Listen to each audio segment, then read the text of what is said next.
Hello, welcome to this week's edition of the Superintendent Snapshot. You'll be noticing on the Superintendent's blog that the vast majority of the questions are being answered in writing, and a number of people work on those answers to get those out to you as quickly as we can. But a couple of these, several of these we'll pick throughout the year, and I'll answer them on camera.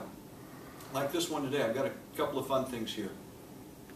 This is from one of our, interestingly, a fourth grade teacher in one of our elementary schools. I'm lucky enough to teach in this district at a technology school, and I love it.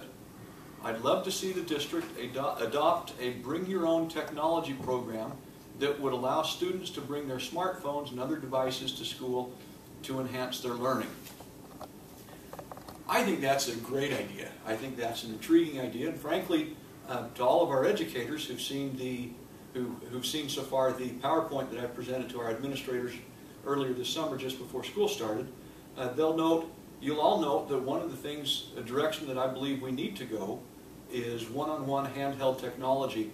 And frankly, if kids will bring their own technology, that's something we're exploring now. This whole concept of cloud computing, a number of you have heard about that, I'm sure. I think that's the direction of the future. I remember not all that many years ago when I was an assistant principal, and we had one computer in the building. It was down in the media center that had the internet access.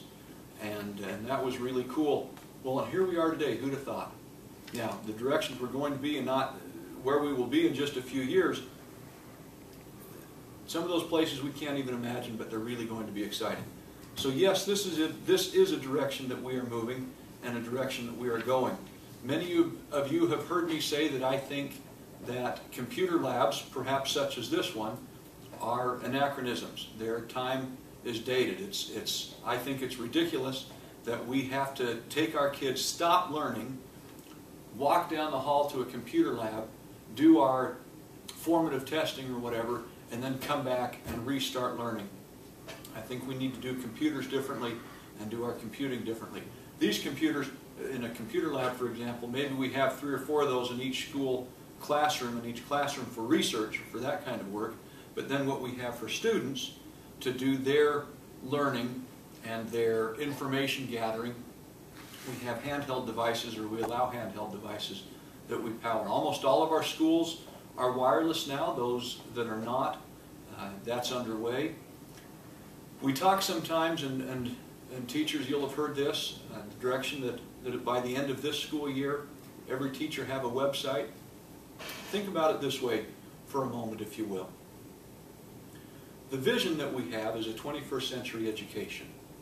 And underneath that vision, there have to be a number of strategies. And one of those strategies for a 21st century education would be to have a 21st century communication system.